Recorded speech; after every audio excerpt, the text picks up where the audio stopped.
Chapter 40. The Breakfast. "And what sort of persons do you expect to breakfast?" said Beauchamp. "A gentleman and a diplomatist." "Then we shall have to wait 2 hours for the gentleman and 3 for the diplomatist. I shall come back to dessert. Keep me some strawberries, coffee, and cigars. I shall take a cutlet on my way to the chamber." "Do not do anything of the sort. For were the gentleman a Montmorency and the diplomatist a Metternich, we will breakfast at 11 in the meantime. Follow Debray's example and take a glass of sherry and a biscuit." "Be it so. I will stay. I must do something to distract my thoughts." "You are like Debray, and yet it seems to me that when the minister is out of spirits, the opposition ought to be joyous." "Ah, you do not know with what I am threatened. I shall hear this morning that Monsieur Danglars made a speech at the Chamber of Deputies, and at his wife's this evening I shall hear the tragedy of a peer of France. The devil take the constitutional government, and since we had our choice, as they say, at least, how could we choose that?" "I understand you must lay in a stock of hilarity." "Do not run down Monsieur Danglars' speeches," said Debray. "He votes for you, for he belongs to the opposition." "Pardieu, that is exactly the worst of all.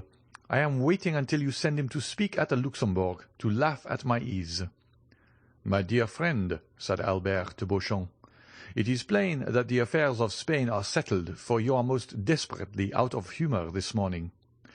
Recollect that Parisian gossip has spoken of a marriage between myself and Mademoiselle Genet Danglars.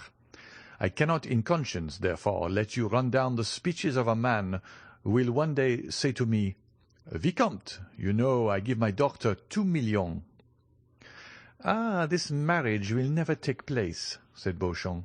"The king has made him a baron, and can make him a peer, but he cannot make him a gentleman, and the Count of Morcerf is too aristocratic to consent, for the paltry sum of 2 millions francs, to a mésalliance. The Viscount of Morcerf can only wed a marchioness." "But 2 millions francs make a nice little sum," replied Morcerf. "It is the social capital of a theatre on the boulevard, or a railroad from the Jardin des Plantes de la Râpée." "Never mind what he says, Morcerf," said Debray. "Do you marry her, you marry a money-bag label. It is true. Well, but what does it matter? It is better to have a blazon less and a figure more on it. You have 7 martlets on your arms. Give 3 to your wife, and you will still have 4.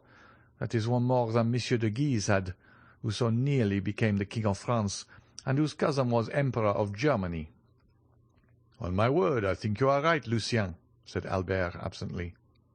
"To be sure. Besides, every millionaire is as noble as a bastard. That is, he can be."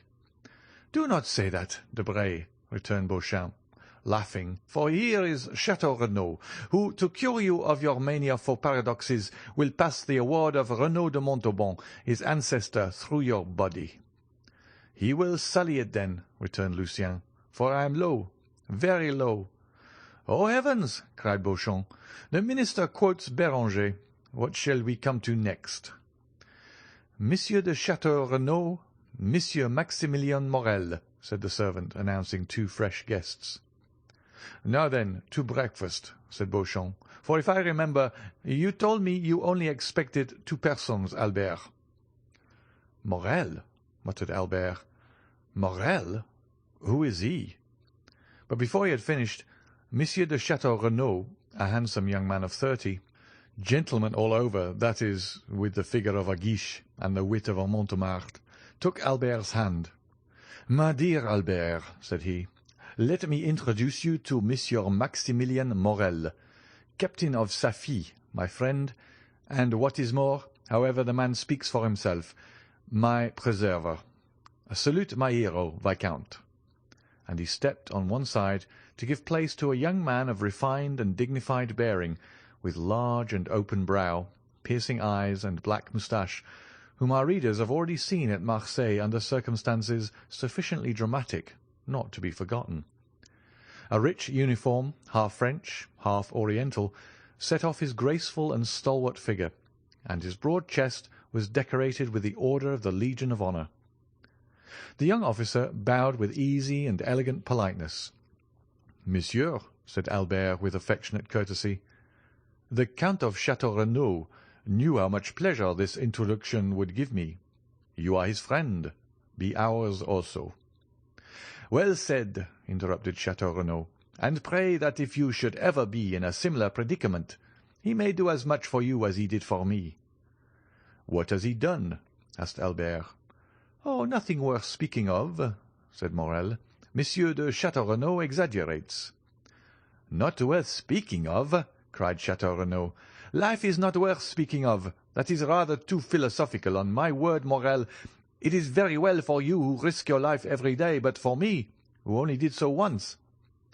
"We gather from all this, Baron, that Captain Morel saved your life."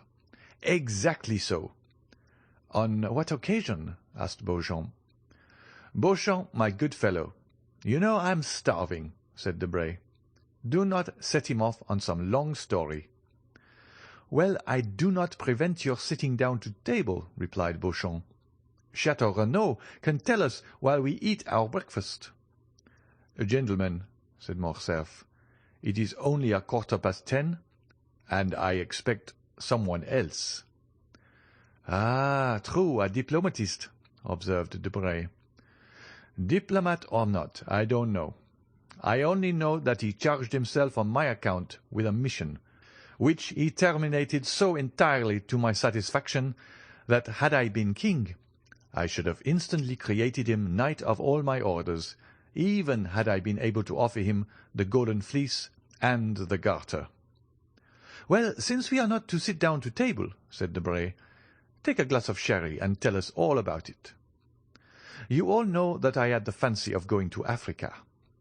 "It is a road your ancestors have traced for you," said Albert gallantly. "Yes, but I doubt that your object was like theirs, to rescue the Holy Sepulchre." "You are quite right, Beauchamp," observed the young aristocrat. "It was only to fight as an amateur. I cannot bear duelling, since 2 seconds, whom I had chosen to arrange an affair, forced me to break the arm of one of my best friends, one whom you all know, poor Franz d'Épinay." "Ah, true," said Debray. "You did fight some time ago. About what?" "The devil take me if I remember," returned Château Renaud.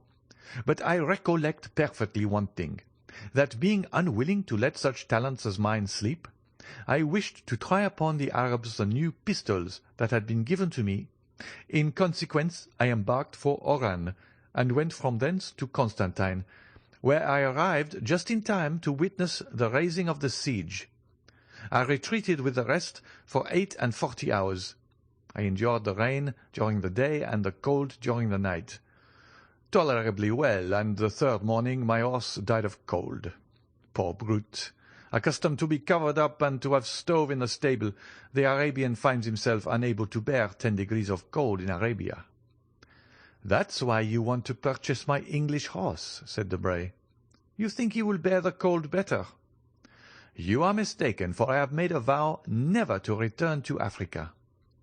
"You were very much frightened, then?" asked Beauchamp. "Well, yes, and I had good reason to be so," replied Château Renaud. "I was retreating on foot, for my horse was dead. 6 Arabs came up full gallop to cut off my head. I shot 2 with my double-barrel gun, and 2 more with my pistols, but I was then disarmed, and 2 were still left. One seized me by the hair. That is why I now wear it so short, for no one knows what may happen.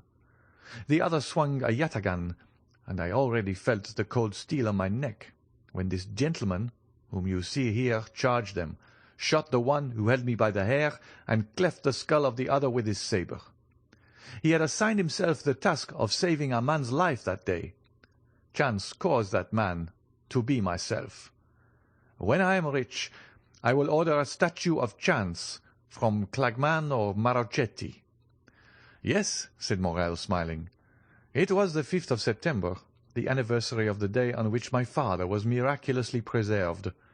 Therefore, as far as it lies in my power, I endeavour to celebrate it by some—" "Heroic action," interrupted Château Renaud.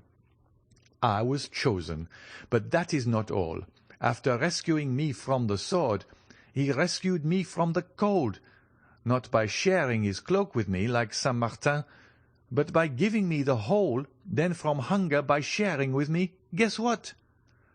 "A Strasbourg pie?" asked Beauchamp. "No, his horse, of which we each of us ate a slice with a hearty appetite. It was very hard." "The horse?" said Morcerf, laughing. "No, the sacrifice," returned Château Renaud. "Ask Debray if he would sacrifice his English steed for a stranger."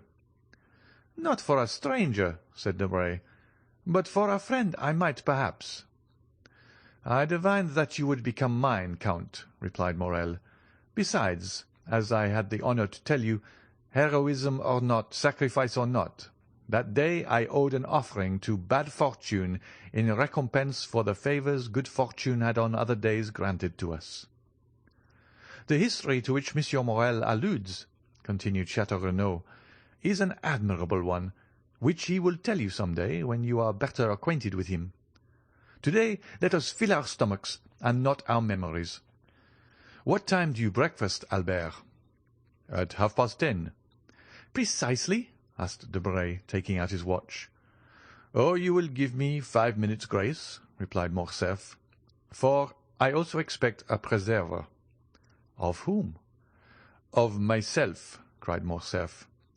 "Parbleu, do you think I cannot be saved as well as anyone else, and that there are only Arabs who cut off heads? Our breakfast is a philanthropic one, and we shall have at table, at least I hope, so 2 benefactors of humanity." "What shall we do?" said Debray. "We have only one Monte on prize." "Well, it will be given to someone who has done nothing to deserve it," said Beauchamp. "That is the way the Academy mostly escapes from the dilemma." "And where does he come from?" asked Debray. "You have already answered the question once, but so vaguely that I venture to put it a second time." "Really," said Albert, "I do not know. When I invited him 3 months ago, he was then at Rome, but since that time who knows where he may have gone?" "And you think him capable of being exact?" demanded Debray. "I think him capable of everything." "Well, with the 5 minutes' grace we have only 10 left." "I will profit by them to tell you something about my guest." "I beg your pardon," interrupted Beauchamp. "Are there any materials for an article in what you are going to tell us?" "Yes, and for a most curious one." "Go on, then, for I see I shall not get to the Chamber this morning, and I must make up for it." "I was at Rome during the last Carnival." "We know that," said Beauchamp. "Yes, but what you do not know is that I was carried off by bandits." "There are no bandits," cried Debray. "Yes, there are, and most hideous, or rather most admirable ones, for I found them ugly enough to frighten me." "Come, my dear Albert," said Debray, "confess that your cook is behindhand, that the oysters have not arrived from Ostend or Marennes, and that, like Madame de Maintenon, you are going to replace the dish by a story. Say so at once. We are sufficiently well bred to excuse you, and to listen to your history, fabulous as it promises to be." "And I say to you, fabulous as it may seem, I tell it as a true one from the beginning to the end.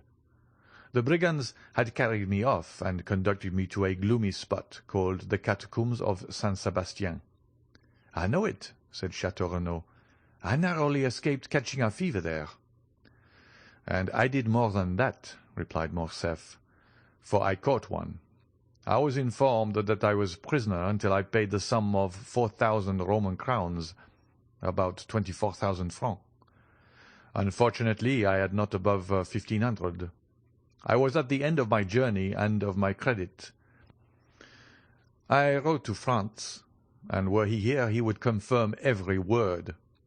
I wrote then to France that if he did not come with the 4,000 crowns before 6, at 10 minutes past I should have gone to join the blessed saints and glorious martyrs in whose company I had the honor of being, and Signor Luigi Vampa, such was the name of the chief of these bandits, would have scrupulously kept his word."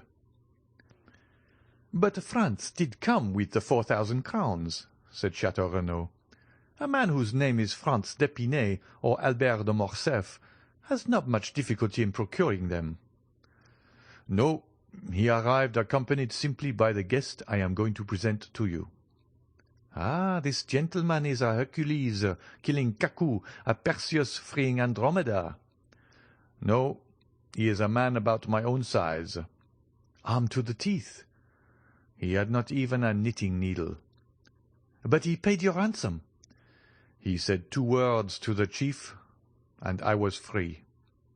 "And they apologized to him for having carried you off?" said Beauchamp. "Just so." "Why, he is a second Ariosto." "No, his name is the Count of Monte Cristo." "There is no Count of Monte Cristo," said Debray. "I do not think so," added Chateau Renaud, with the air of a man who knows the whole of the European nobility perfectly. "Does anyone know of anything of a Count of Monte Cristo?" "He comes possibly from the Holy Land, and one of his ancestors possessed Calvary as the Montemarts did the Dead Sea." "I think I can assist your researches," said Maximilian.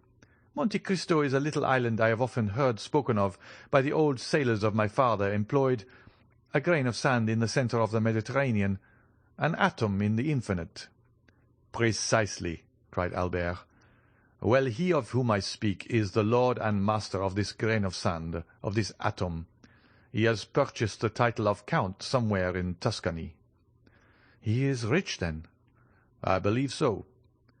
"But that ought to be visible." "That is what deceives you, Debray."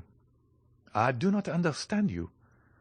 "Have you read the Arabian Nights?" "What a question!"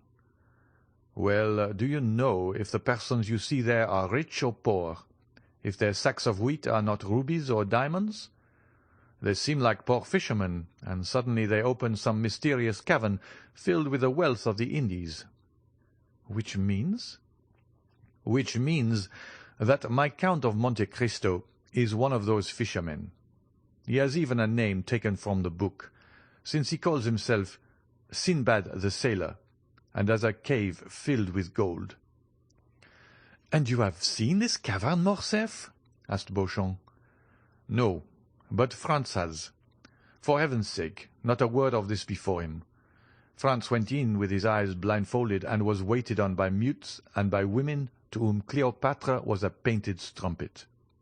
Only he is not quite sure about the women, for they did not come until after he had taken hashish, so that what he took for women might have been simply a row of statues."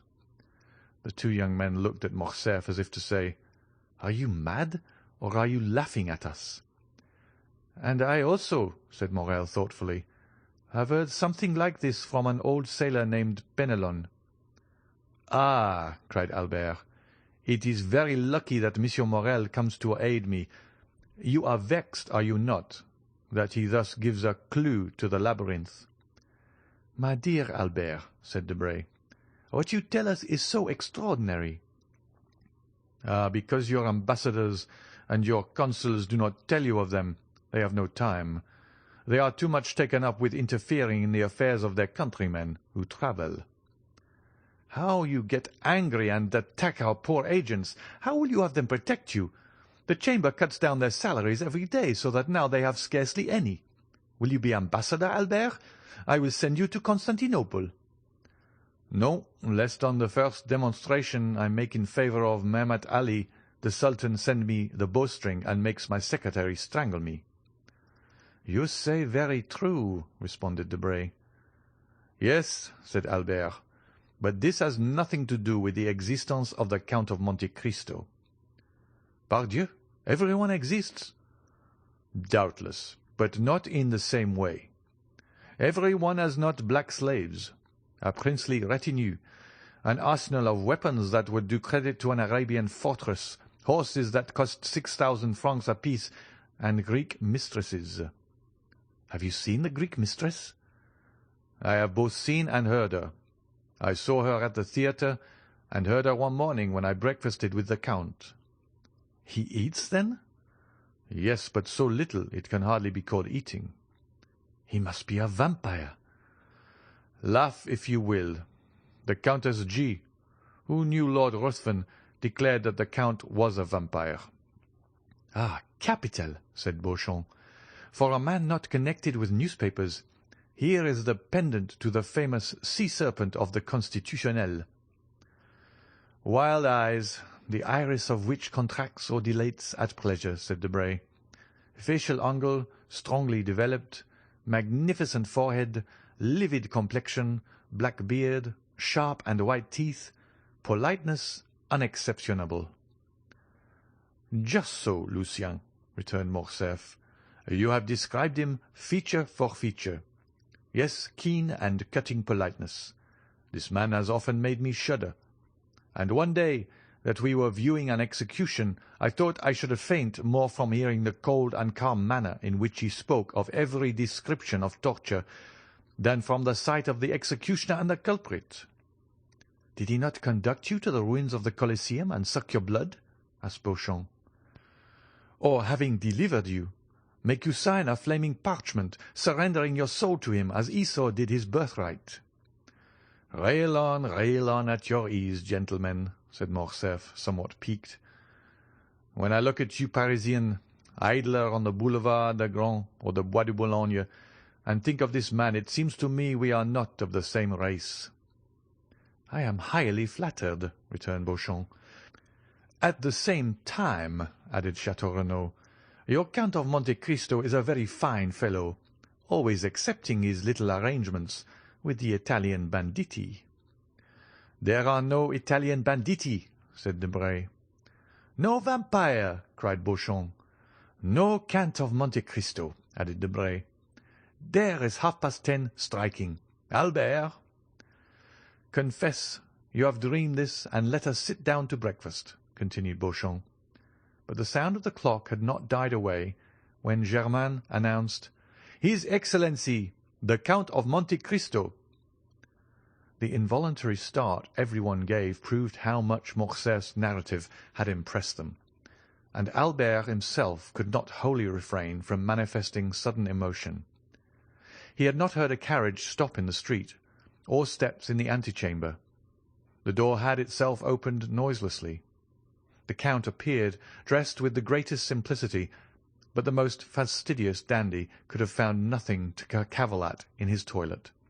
Every article of dress, hat, coat, gloves, and boots, was from the first makers. He seemed scarcely 35, but what struck everybody was his extreme resemblance to the portrait Debray had drawn. The Count advanced, smiling, into the centre of the room, and approached Albert, who hastened towards him, holding out his hand in a ceremonial manner. "Punctuality," said Monte Cristo, "is the politeness of kings, according to one of your sovereigns, I think, but it is not the same with travellers. However, I hope you will excuse the 2 or 3 seconds I am behindhand. 500 leagues are not to be accomplished without some trouble, and especially in France, where it seems it is forbidden to beat the postilions." "My dear Count," replied Albert, "I was announcing your visit to some of my friends, whom I had invited in consequence of the promise you did me the honour to make, and whom I now present to you. They are the Count of Château Renaud, whose nobility goes back to the 12 peers, and whose ancestors had a place at the Round Table; Monsieur Lucien Debray, private secretary to the Minister of the Interior; Monsieur Beauchamp, an editor of a paper, and the terror of the French gouvernement, but of whom, in spite of his national celebrity, you perhaps have not heard in Italy, since his paper is prohibited there; and Monsieur Maximilien Morel, captain of Safille." At this name the Count, who had hitherto saluted every one with courtesy, but at the same time with coldness and formality, stepped a pace forward, and a slight tinge of red coloured his pale cheeks. "You wear the uniform of the new French conquerors, monsieur," said he. "It is a handsome uniform." No one could have said what caused the Count's voice to vibrate so deeply, and what made his eye flash, which was in general so clear, lustrous, and limpid when he pleased. "You have never seen our Africans, Count?" said Albert. "Never," replied the Count, who was by this time perfectly master of himself again. "Well, beneath this uniform beats one of the bravest and noblest hearts in the whole army." "Oh, Monsieur de Morcerf," interrupted Morrel. "Let me go on, Captain, and we have just heard," continued Albert, "of a new deed of his, and so heroic a one that, although I have seen him today for the first time, I request you to allow me to introduce him as my friend." At these words it was still possible to observe in Monte Cristo the concentrated look, changing colour, and slight trembling of the eyelid that show emotion. "Ah, you have a noble heart," said the Count. "So much the better." This exclamation, which corresponded to the Count's own thought rather than to what Albert was saying, surprised everybody, and especially Morrel, who looked at Monte Cristo with wonder. But at the same time the intonation was so soft that, however strange the speech might seem, it was impossible to be offended at it. "Why should he doubt it?" said Beauchamp to Château Renaud. "In reality," replied the latter, who with his aristocratic glance and his knowledge of the world had penetrated at once all that was penetrable in Monte Cristo, "Albert has not deceived us, for the Count is a most singular being. What say you, Morrel?" "Ma foi, he has an open look about him that pleases me, in spite of the singular remark he has made about me." "Gentlemen," said Albert, "Germain informs me that breakfast is ready. My dear Count, allow me to show you the way." They passed silently into the breakfast-room, and every one took his place. "Gentlemen," said the Count, seating himself, "permit me to make a confession which must form my excuse for any improprieties I may commit. I am a stranger, and a stranger to such a degree that this is the first time I have ever been at Paris. The French way of living is utterly unknown to me, and up to the present time I have followed the Eastern customs, which are entirely in contrast to the Parisian. I beg you, therefore, to excuse if you find anything in me too Turkish, too Italian, or too Arabian. Now then, let us breakfast." "With what an air he says all this," muttered Beauchamp. "Decidedly, he is a great man." "A great man in his own country," added Debray. "A great man in every country, Monsieur Debray," said Château Renaud. The Count was, it may be remembered, a most temperate guest. Albert remarked this, expressing his fears lest at the outset the Parisian mode of life should displease the traveller in the most essential point. "My dear Count," said he, "I fear one thing, and that is that the fare of the Rue du Helder is not so much to your taste as that of the Piazza di Spagna. I ought to have consulted you on the point, and have had some dishes prepared expressly." "Did you know me better," returned the Count, smiling, "you would not give one thought of such a thing for a traveller like myself, who has successfully lived on macaroni at Naples, polenta at Milan, olla podrida at Valencia, pilau at Constantinople, carrick in India, and swallows' nests in China. I eat everywhere and of everything, only I eat but little, and to-day, that you reproach me with my want of appetite, is my day of appetite, for I have not eaten since yesterday morning." "What!" cried all the guests. "You have not eaten for 24 hours?" "No," replied the Count. "I was forced to go out of my road to obtain some information near Nîmes, so that I was somewhat late, and therefore I did not choose to stop." "And you ate in your carriage?" asked Morcerf. "No, I slept, as I generally do when I am weary without having the courage to amuse myself, or when I am hungry without feeling inclined to eat." "But you can sleep when you please, monsieur," said Morrel. "Yes." "You have a recipe for it?" "An infallible one." "That would be invaluable to us in Africa, who have not always any food to eat and rarely anything to drink."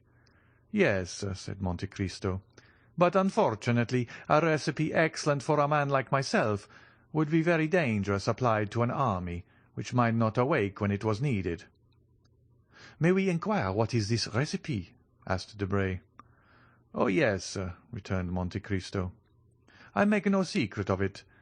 It is a mixture of excellent opium, which I fetched myself from Canton, in order to have it pure, and the best hashish which grows in the East, that is between the Tigris and the Euphrates. These two ingredients are mixed in equal proportions and formed into pills. 10 minutes after one is taken, the effect is produced. Ask Baron Franz d'Épinay. I think he tasted them one day." "Yes," replied Morcerf. "He said something about it to me." "But," said Beauchamp, who, as became a journalist, was very incredulous, "you always carried this drug about you?" "Always." "Would it be an indiscretion to ask to see these precious pills?" continued Beauchamp, hoping to take him at a disadvantage. "No, monsieur," returned the Count, and he drew from his pocket a marvellous casket, formed out of a single emerald, and closed by a golden lid which unscrewed and gave passage to a small greenish-coloured pellet about the size of a pea. This ball had an acrid and penetrating odour. There were 4 or 5 more in the emerald, which would contain about a dozen. The casket passed around the table, but it was more to examine the admirable emerald than to see the pills that it passed from hand to hand. "And is it your cook who prepares these pills?" asked Beauchamp. "Oh, no, monsieur," replied Monte Cristo. "I do not thus betray my enjoyments to the vulgar. I am a tolerable chemist, and prepare my pills myself." "This is a magnificent emerald, and the largest I have ever seen," said Chateau Renaud, "although my mother has some remarkable family jewels." "I had 3 similar ones," returned Monte Cristo. "I gave one to the Sultan, who mounted it in his sabre, another to our Holy Father the Pope, who had it set in his tiara, opposite to one nearly as large, though not so fine, given by the Emperor Napoleon to his predecessor, Pius VII. I kept the 3rd for myself, and I had it hollowed out, which reduced its value, but rendered it more commodious for the purpose I intended." Everyone looked at Monte Cristo with astonishment. He spoke with so much simplicity that it was evident he spoke the truth, or that he was mad. However, the sight of the emerald made them naturally incline to the former belief. "And what did these 2 sovereigns give you in exchange for these magnificent presents?" asked Debray. "The Sultan the liberty of a woman," replied the Count. "The Pope the life of a man, so that once in my life I have been as powerful as if heaven had brought me into the world on the steps of a throne." "And it was Peppino you saved, was it not?" cried Morcerf. "It was for him that you obtained pardon." "Perhaps," returned the Count, smiling. "My dear Count, you have no idea what pleasure it gives me to hear you speak thus," said Morcerf. "I had announced you beforehand to my friends as an enchanter of the Arabian Nights, a wizard of the Middle Ages, but the Parisians are so subtle in paradox that they mistake for caprice of the imagination the most incontestable truths, when these truths do not form a part of their daily existence. For example, here is Debray, who reads, and Beauchamp, who prints. Every day a member of the Jockey Club has been stopped and robbed on the boulevard. 4 persons have been assassinated in the Rue Saint-Denis or the Faubourg Saint-Germain. 10, 15, or 20 thieves have been arrested in a café on the Boulevard du Temple or in the Thermes de Julien. And yet these same men deny the existence of the bandits in the Maremma, the Campagna di Romana, or the Pontine marshes. Tell him yourself, and I was taken by bandits, and that without your generous intercession I should now have been sleeping in the catacombs of Saint Sebastien, instead of receiving them in my humble abode in the Rue du Helder." "Ah," said Monte Cristo, "you promised me never to mention that circumstance." "It was not I who made that promise," cried Morcerf. "It must have been someone else whom you have rescued in the same manner, and whom you have forgotten. Pray speak of it, for I shall not only, I trust, relate the little I do know, but also a great deal I do not know." "It seems to me," returned the Count, smiling, "that you played a sufficiently important part to know as well as myself what happened." "Well, you promise me, if I tell all I know, to relate in your turn all that I do not know." "That is but fair," replied Monte Cristo. "Well," said Morcerf, "for 3 days I believed myself the object of the attentions of a mask, whom I took for a descendant of Tullia or Poppaea, while I was simply the object of the attentions of a contadina. And I say contadina to avoid saying peasant girl.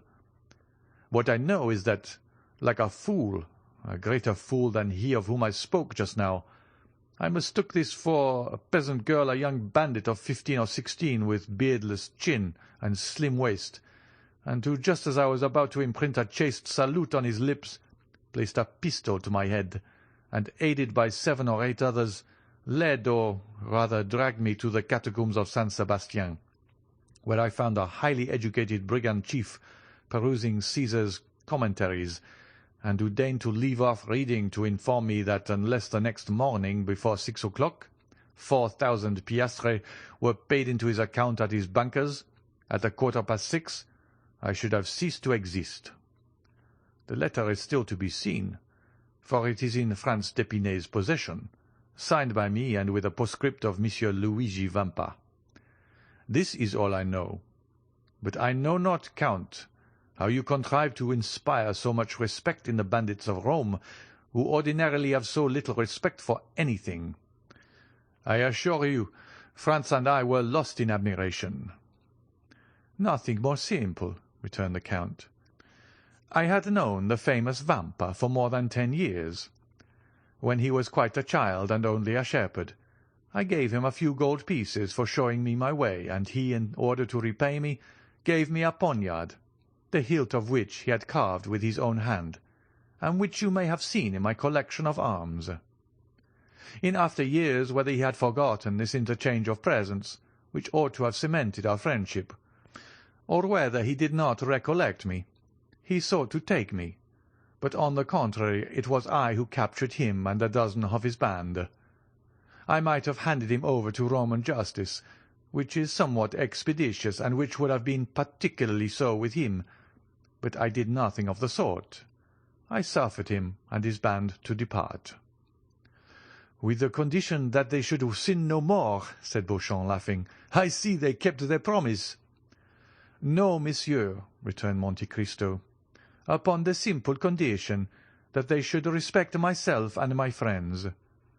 Perhaps what I am about to say may seem strange to you, who are socialists and vaunt humanity and your duty to your neighbour, but I never seek to protect a society which does not protect me, and which, I will even say, generally occupies itself about me only to injure me, and thus by giving them a low place in my esteem, and preserving a neutrality towards them, it is society and my neighbour who are indebted to me." "Bravo!" cried Chateau Renaud. "You are the first man I have ever met sufficiently courageous to preach egotism. Bravo, Count, bravo!" "It is frank at least," said Morrel, "but I am sure that the Count does not regret having once deviated from the principles he has so boldly avowed."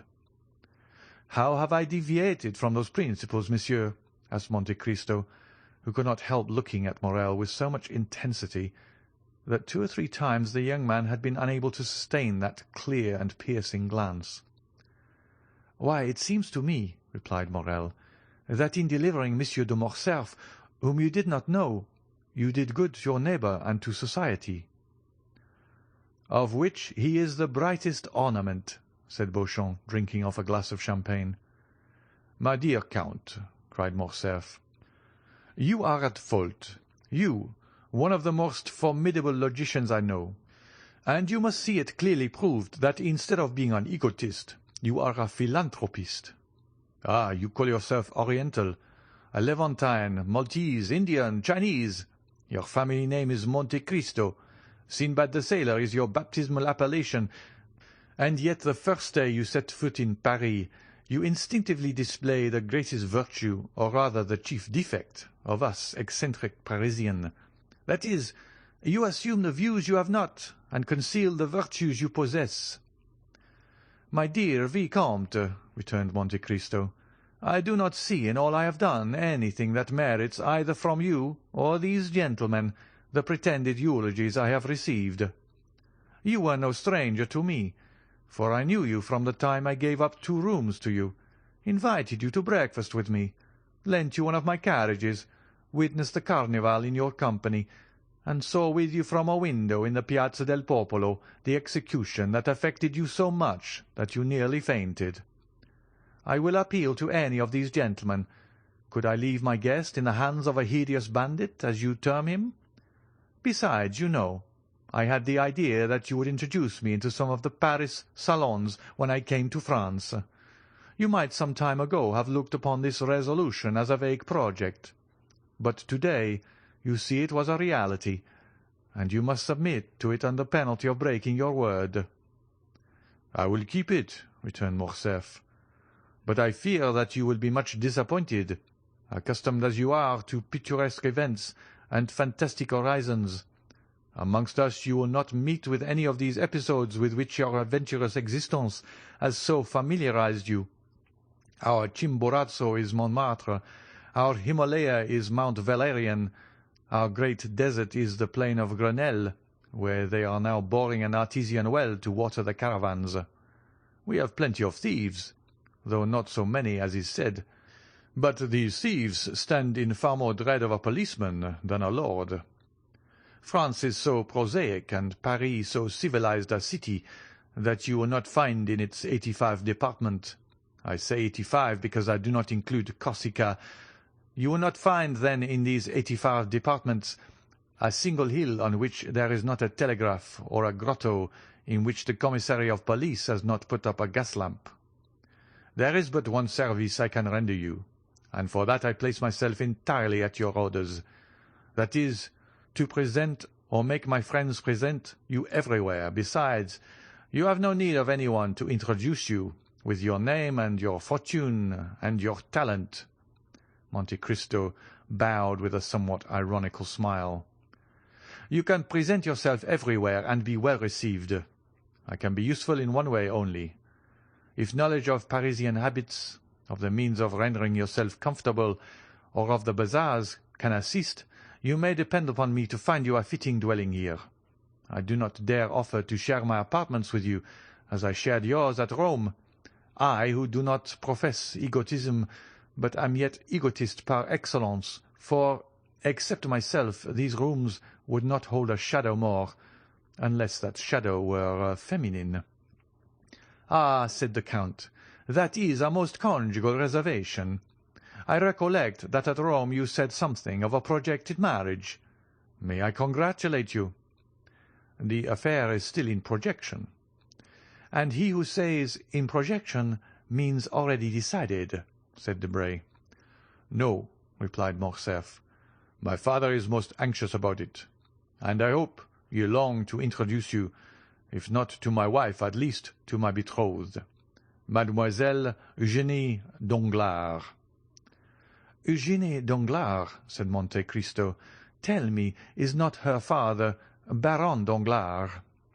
"Yes," returned Morcerf, "a baron of a new creation." "What matter," said Monte Cristo, "if he has rendered the state services which merit his distinction?" "Enormous ones," answered Beauchamp. "Although in reality a liberal, he negotiated a loan of 6 millions for Charles X in 1829, who made him a baron and chevalier of the Legion of Honor, so that he wears the ribbon, not, as you would think, in his waistcoat pocket, but at his buttonhole." "Ah," interrupted Morcerf, laughing, "Beauchamp, Beauchamp. Keep that for the Corsair or the Chiaravari, but spare my future father-in-law before me." Then turning to Monte Cristo, "You just now spoke his name as if you knew the Baron." "I do not know him," returned Monte Cristo, "but I shall probably soon make his acquaintance, for I have a credit opened with him by the house of Richard and Blount of London, Arstein and Esquels of Vienna, and Thomson and French at Rome." As he pronounced the 2 last names, the Count glanced at Maximilien Morrel. If the stranger expected to produce an effect on Morrel, he was not mistaken. Maximilien started as if he had been electrified. "Thomson and French?" said he. "Do you know this house, monsieur?" "They are my bankers in the capital of the Christian world," returned the Count quietly. "Can my influence with them be of any service to you?" "Oh, Count, you could assist me perhaps in researches which have been up to the present fruitless. This house, in past years, did ours a great service, and has, I know not for what reason, always denied having rendered us this service." "I shall be at your orders," said Monte Cristo, bowing. "But," continued Morcerf, "à propos of Danglars, we have strangely wandered from the subject. We were speaking of a suitable habitation for the Count of Monte Cristo. Come, gentlemen, let us all propose some place. Where shall we lodge this new guest in our great capital?" "Faubourg Saint-Germain," said Château Renaud.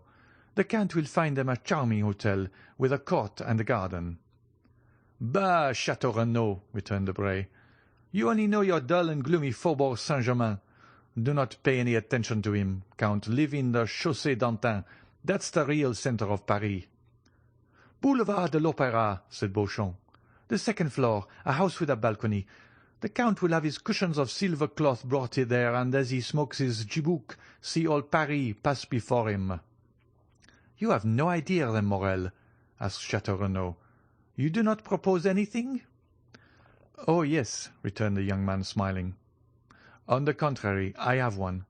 But I expected the Count would be tempted by one of the brilliant proposals made him, yet as he has not replied to any of them, I will venture to offer him a suite of apartments in a charming hotel in the Pompadour style that my sister has inhabited for a year in the Rue Meslay."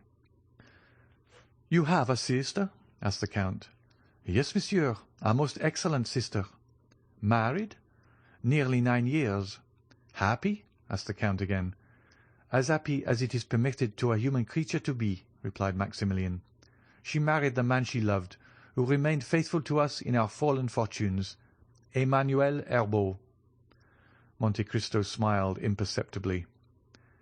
"I live there during my leave of absence," continued Maximilian, "and I shall be, together with my brother-in-law Emmanuel, at the disposition of the Count whenever he thinks fit to honour us." "1 minute," cried Albert, without giving Monte Cristo the time to reply. "Take care, you are going to immure a traveller Simbad the Sailor. A man who comes to see Paris, you are going to make a patriarch of him." "Oh, no," said Morel. "My sister is 25. My brother-in-law is 30. They are gay, young, and happy. Besides, the Count will be in his own house, and only see them when he thinks fit to do so." "Thanks, monsieur," said Monte Cristo. "I shall content myself with being presented to your sister and her husband, if you will do me the honour to introduce me. But I cannot accept the offer of any one of these gentlemen, since my habitation is already prepared." "What!" cried Morcerf. "You are then going to an hotel? That will be very dull for you." "Was I so badly lodged at Rome?" said Monte Cristo, smiling. "Parbleu! At Rome you spent 50,000 piastres in furnishing your apartments, but I presume that you are not disposed to spend a similar sum every day." "It is not that which deterred me," replied Monte Cristo.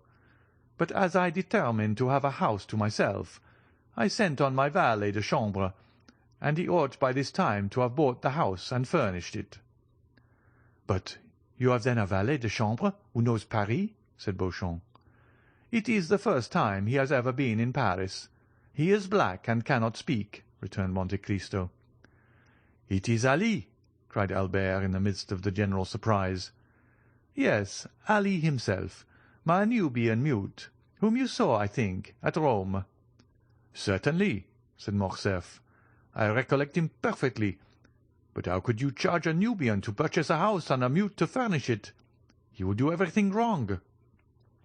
"Undeceive yourself, monsieur," replied Monte Cristo.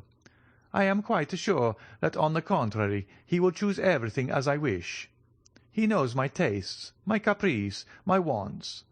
He has been here a week, with the instinct of a hound. Hunting by himself, he will arrange everything for me. He knew that I should arrive to-day at 10 o'clock. He was waiting for me at 9 at the Barrière de Fontainebleau. He gave me this paper. It contains the number of my new abode. Read it yourself." And Monte Cristo passed the paper to Albert. "Ah, that is really original," said Beauchamp. "And very princely," added Chateau Renaud. "What, do you not know your house?" asked Debray. "No," said Monte Cristo. "I told you I do not wish to be behind my time. I dressed myself in the carriage and descended at the Viscount's door." The young men looked at each other. They did not know if it was a comedy Monte Cristo was playing, but every word he uttered had such an air of simplicity that it was impossible to suppose what he said was false. Besides, why should he tell a falsehood? "We must content ourselves, then," said Beauchamp, "with rendering the Count all the little service in our power. I, in my quality of journalist, open all the theatres to him." "Thanks, monsieur," returned Monte Cristo. "My steward has orders to take a box at each theatre." "Is your steward also a Nubian?" asked Debray. "No, he is a countryman of yours, if a Corsican is a countryman of anyone's. But you know him, Monsieur de Morcerf." "Is it that excellent Monsieur Bertuccio, who understands hiring windows so well?" "Yes. You saw him the day I had the honour of receiving you. He has been a soldier, a smuggler, in fact. Everything. I would not be quite sure that he has not been mixed up with the police for some trifle. A stab with a knife, for instance." "And you have chosen this honest citizen for your steward?" said Debray. "Of how much does he rob you every year?" "On my word," replied the Count, "not more than another. I am sure he answers my purpose, knows no impossibility, and so I keep him." "Then," continued Chateau Renaud, "since you have an establishment, a steward, and a hotel in the Champs-Élysées, you only want a mistress." Albert smiled. He thought of the fair Greek he had seen in the Count's box at the Argentina and Val theatres. "I have something better than that," said Monte Cristo. "I have a slave. You procure your mistresses from the opera, the vaudeville, or the variety. I purchased mine at Constantinople. It cost me more, but I have nothing to fear." "Don't you forget," replied Debray, laughing, "that we are Franks by name and Franks by nature, as King Charles said, and that the moment she puts her boot in France, your slave becomes free." "Who will tell her?" "The first person who sees her." "She only speaks Romaic." "That is different." "But at least we shall see her," said Beauchamp. "Or do you keep eunuchs as well as mutes?" "Oh, no," replied Monte Cristo. "I do not carry brutalism so far. Every one who surrounds me is free to quit me, and when they leave me will no longer have any need of me or anyone else. It is for that reason, perhaps, that they do not quit me. They have long since passed to dessert and cigars." "My dear Albert," said Debray, rising, "it is 2:30. Your guest is charming, but you leave the best company to go into the worst sometimes. I must return to the ministers. I will tell him of the Count, and we shall soon know of who he is." "Take care," returned Albert. "No one has been able to accomplish that." "Oh, we have 3 millions for our police. It is true they are almost always spent beforehand, but no matter, we shall still have 50,000 francs to spend for this purpose." "And when you know, will you tell me?" "I promise you. Au revoir, Albert. Gentlemen, good morning." As he left the room, Debray called out loudly, "My carriage!" "Bravo!" said Beauchamp to Albert. "I shall not go to the Chamber, but I have something better to offer my readers than a speech of Monsieur Danglars." "For heaven's sake, Beauchamp," returned Morcerf, "do not deprive me of the merit of introducing him everywhere. Is he not peculiar?" "He is more than that," replied Chateau Renaud. "He is one of the most extraordinary men I ever saw in my life. Are you coming, Morel?" "Directly. I have given my card to the Count, who has promised to pay us a visit at Rue Meslay, Numero 14. "Be sure I shall not fail to do so," returned the Count, bowing. And Maximilien Morel left the room with the Baron de Chateau Renaud, leaving Monte Cristo alone with Morcerf.